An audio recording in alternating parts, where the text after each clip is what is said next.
What happens when one of Hollywood's most respected voices sits down for what should be a simple interview, only to find himself facing a host who seems more interested in scoring points than having a real conversation? In just 35 seconds, a celebrated actor would walk away from a television set, leaving behind a host whose arrogance had finally caught up with him.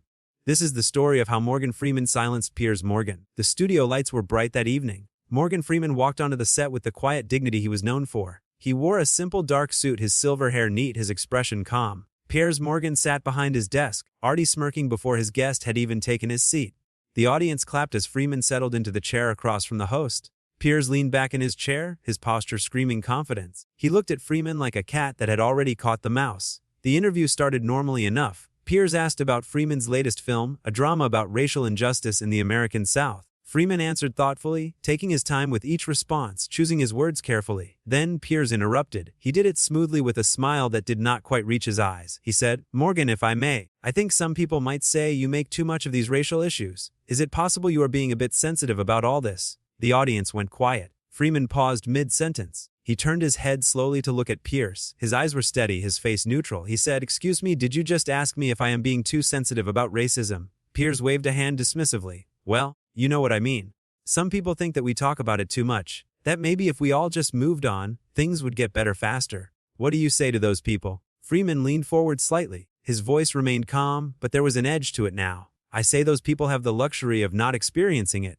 When you are on the receiving end of discrimination, you do not get to simply move on. It does not work that way." Piers smiled wider. He seemed pleased that he had gotten a reaction. "But surely, Morgan, you have had tremendous success. You are one of the most beloved actors in the world. How bad can it really be?" The audience shifted uncomfortably in their seats. A few people exchanged glances. Freeman sat very still. He looked at Piers for a long moment before responding. "Success does not erase prejudice. Money does not shield you from being treated as less than human. If you think otherwise, you are part of the problem." Piers laughed. It was a short, dismissive sound. "Come on now. That is a bit dramatic. Is it not part of the problem? I'm just asking questions here. I thought we could have an honest conversation." Freeman tilted his head. "Honest? You call this honest? You invited me here to talk about my work and now you are questioning whether racism is real. That is not honest. That is insulting." The host's smile faltered for just a second. Then it came back bigger than before. "I never said racism was not real. I am simply playing devil's advocate here. Surely you can handle a little debate." Freeman shook his head slowly. "Devil's advocate, you people always hide behind that phrase. You use it to say terrible things and then act surprised when someone calls you out. Well, I am calling you out, Piers. What you are doing right now is not debate, it is disrespect." Piers sat up straighter. His face wrinkled slightly. "I think you are overreacting. This is my show and I ask the questions I think are important. If you cannot handle that, perhaps you should not have agreed to come on." The tension in the studio was thick enough to cut with a knife. The cameramen glanced at each other. The producers in the back booth were probably panicking. Freeman remained perfectly calm. He said, "You are right about one thing. I should not have agreed to come on. I thought I was coming here for a real conversation. Instead, I walked into an ambush." Piers scoffed. "An ambush? You are being ridiculous. I am one of the best interviewers in the business. People would kill to sit in that chair." Freeman raised an eyebrow. "Best interviewer? Is that what you tell yourself? Let me tell you something, Piers. A good interviewer listens. A good interviewer tries to understand. You do neither. You just wait for your turn to talk so you can hear yourself speak." The host's face went from red to crimson. "How dare you sit there and lecture me? Do you know how many people I have interviewed? Do you know how many awards I have won?"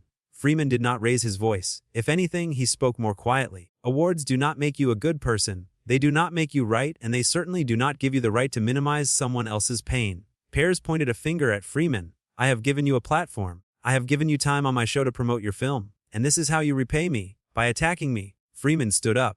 The movement was smooth, deliberate. He reached down and unclipped the small microphone from his lapel. "A platform? You think you did me a favor by having me here. I have spent decades earning respect, earning trust, telling stories that matter. I do not need your platform, Piers, and I certainly do not need to sit here and be disrespected by someone who thinks he is more important than he actually is." The studio went dead silent. Piers opened his mouth, then closed it. For once, he seemed to have no words. Freeman placed the microphone gently on the chair and turned toward the exit.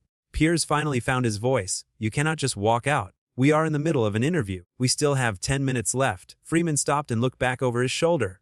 "Watch me." He walked toward the stage exit with the same quiet dignity he had entered with. His footsteps echoed in the silent studio.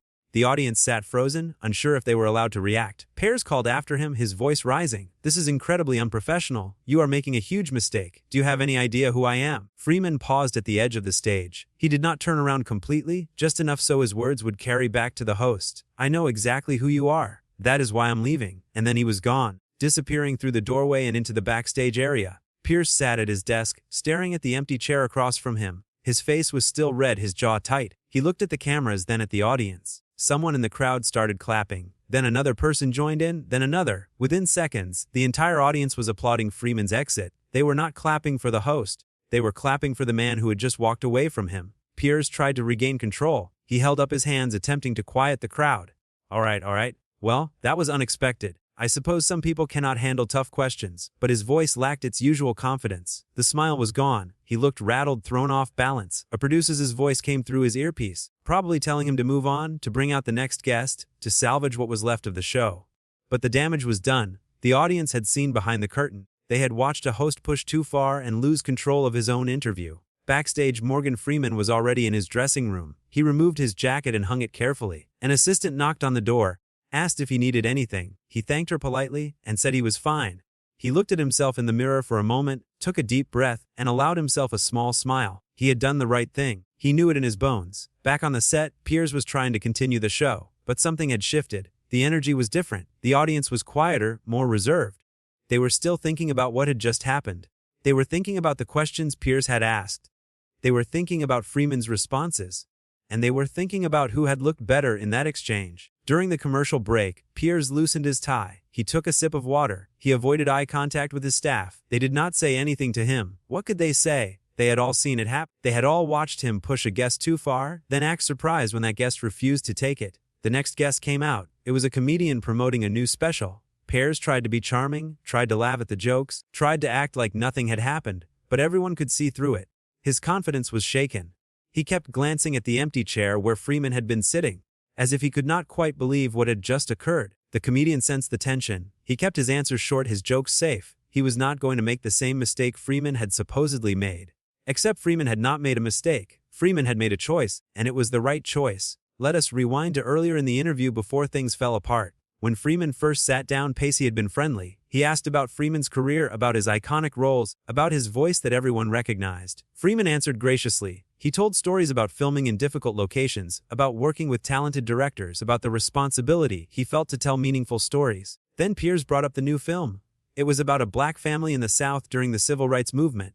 It dealt with heavy themes: discrimination, violence, the fight for basic human dignity. Freeman spoke passionately about why the story needed to be told. He talked about how little had changed in some ways, how the same battles were still being fought decades later. That was when Piers decided to go for the controversial angle. He seemed to think it would make for better television. He wanted the viral moment, the heated exchange, the clip that would be shared online. But he miscalculated. He pushed someone who was not interested in playing games. After that first dismissive comment, Freeman had given Piers a chance to back off. His response had been measured, educational even. He had tried to help Piers understand why the question itself was problematic. But Piers did not want to understand. He wanted to debate. He wanted to win. When Piers laughed off Freeman's concerns, that was the second warning sign. Freeman's tone changed. The patience in his voice thinned. He was no longer trying to educate. He was defending himself against someone who refused to listen. Then came the devil's advocate comment. That was the breaking point. Freeman had heard that excuse too many times before. It was the go-to phrase for people who wanted to say offensive things without taking responsibility for them.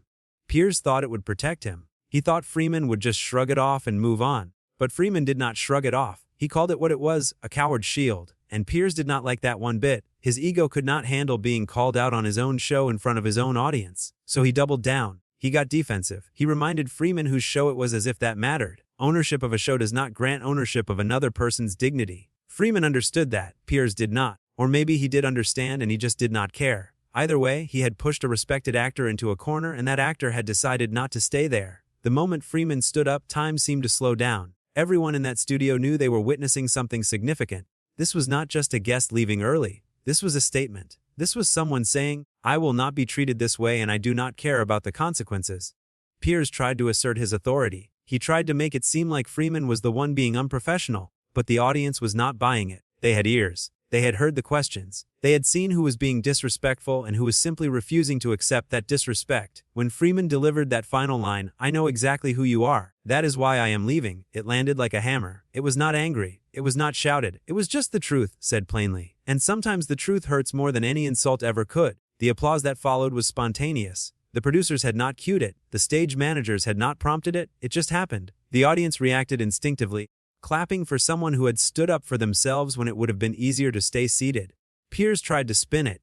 He tried to make it seem like Freeman could not handle tough questions, but everyone knew that was not what happened. Freeman had handled plenty of tough questions in his career. He had sat through challenging interviews before. This was not about toughness. This was about respect. In his dressing room, Freeman collected his things. He moved slowly, deliberately. There was no rush. He had nowhere to be except away from that stage. An aide told him there were reporters waiting outside wanting a statement. He considered it for a moment, then shook his head. He did not need to explain himself. What happened out there spoke for itself. Back in the studio, the show limped toward its conclusion. The final guest was a chef demonstrating how to make some kind of pasta. Piers went through the motions, asking the standard questions, pretending to be interested, but his heart was not in it. His mind was elsewhere, probably the confrontation, trying to figure out where he had gone wrong. The audience watched the cooking demonstration politely. They laughed at the jokes when they were supposed to, but the energy never fully recovered. The ghost of Morgan Freeman's exit hung over everything. It was the only thing anyone would remember about this episode. When the show finally ended, when the camera stopped rolling, Piers sat at his desk for a long moment. The audience filed out. The crew began breaking down equipment. He just sat there staring at nothing. A producer approached cautiously, asked if he was all right. He nodded without really answering. In the hallway outside the studio, crew members talked in hushed voices. They had all seen Piers push guests before. They had seen him interrupt, seen him grandstand, seen him make everything about himself. But they had never seen someone just get up and leave. They had never seen someone refuse to play his game. Freeman walked to his car. The night air was cool. He got in, started the engine, and pulled away from the studio. He turned on the radio, found some jazz, and drove through the city streets. He felt lighter somehow. He had spoken his truth. He had refused to compromise his dignity for the sake of publicity. Inside the studio, Piers finally stood up. He walked to his dressing room, loosened his tie completely, and sat down heavily in a chair. He looked at himself in the mirror. The face looking back at him was that of a man who had just learned a hard lesson. You can have all the power, all the control, all the awards in the world, but you cannot make someone respect you if you do not respect them first. The interview had started as what Piers thought would be a normal promotional appearance. Freeman would talk about his movie, tell some charming stories, maybe debate a little, and everyone would go home happy. But Piers had wanted more than that. He had wanted controversy. He had wanted the sound bite that would make headlines. He got his headlines, just not the kind he wanted. The story would not be about Morgan Freeman promoting a film. It would be about Morgan Freeman walking off a show because the host crossed a line and people would remember who crossed that line. Think about what happened from Freeman's perspective. He had agreed to do the show in good faith. He thought he would have a conversation. Instead, he got interrogated about whether racism was really that bad. He got asked if maybe he was just being too sensitive. He got told that his success somehow invalidated his experiences. And when he pushed back, when he tried to explain why those questions were harmful, he got laughed at. He got dismissed. He got told he was overreacting, all while sitting on someone else's stage under someone else's lights with cameras pointed at him and an audience watching. That takes courage. It is easy to walk away when you are in your own space on your own terms. It is much harder to walk away when walking away means creating a scene, means dealing with cameras and reporters and questions. Freeman did it anyway. Now, think about it from Piers's perspective. He was used to being in control. He was used to guests answering his questions, no matter how provocative. He was used to people wanting to be on his show badly enough that they would put up with whatever he dished out. When Freeman stood up, it shattered that illusion of control. It showed everyone watching that Piers's power was an illusion. He only had as much control as his guests were willing to give him, and Freeman decided to give him none. The way Piers reacted said everything. He did not apologize. He did not acknowledge that maybe he had gone too far. Instead, he got defensive. He reminded everyone whose show it was. He accused Freeman of being unprofessional. He tried to make himself the victim. But you cannot make yourself the victim when you are the one holding the microphone and controlling the cameras.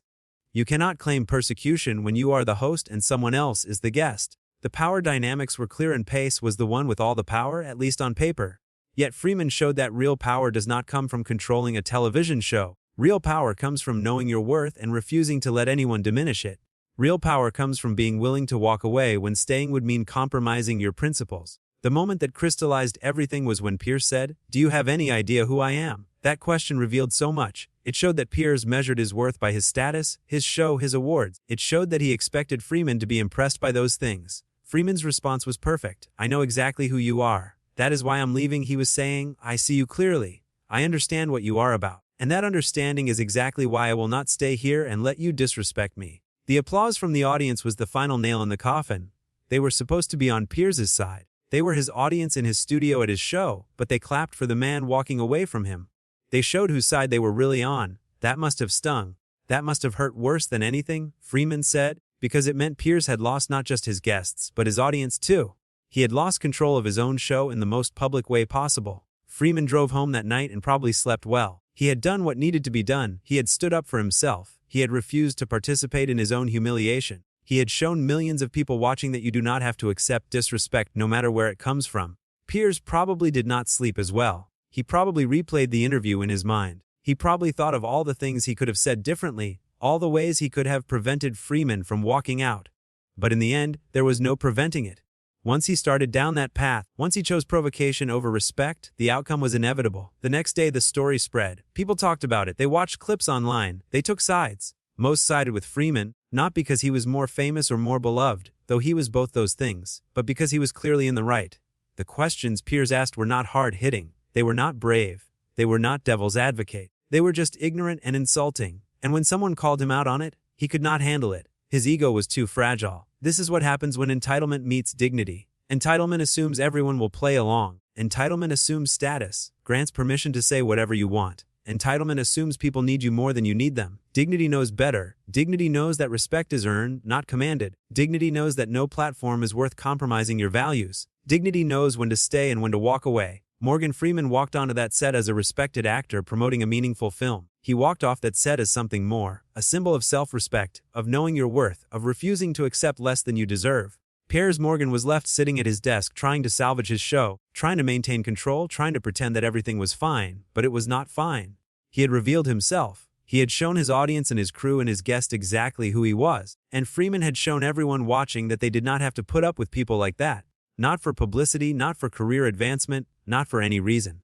Because some things matter more than exposure. Some things matter more than making nice for the cameras. Your dignity matters more. Your self-respect matters more. Your willingness to stand up for what is right matters more. Morgan Freeman understood that. On that night in that studio, he taught everyone watching the same lesson. The empty chair where he had been sitting was the most powerful image from the whole interview. It represented absence, yes, but it also represented choice. It represented agency. It represented someone saying no when everyone expected them to say yes. Piers kept glancing at that chair throughout the rest of the show. He could not help himself. It was a reminder of his failure, a reminder that he had pushed too hard and lost, a reminder that control is an illusion that vanishes the moment someone refuses to be controlled. In the end, that is what this story is really about. It is about power and who really has it. It is about respect and who deserves it. It is about knowing when to stay and when to go.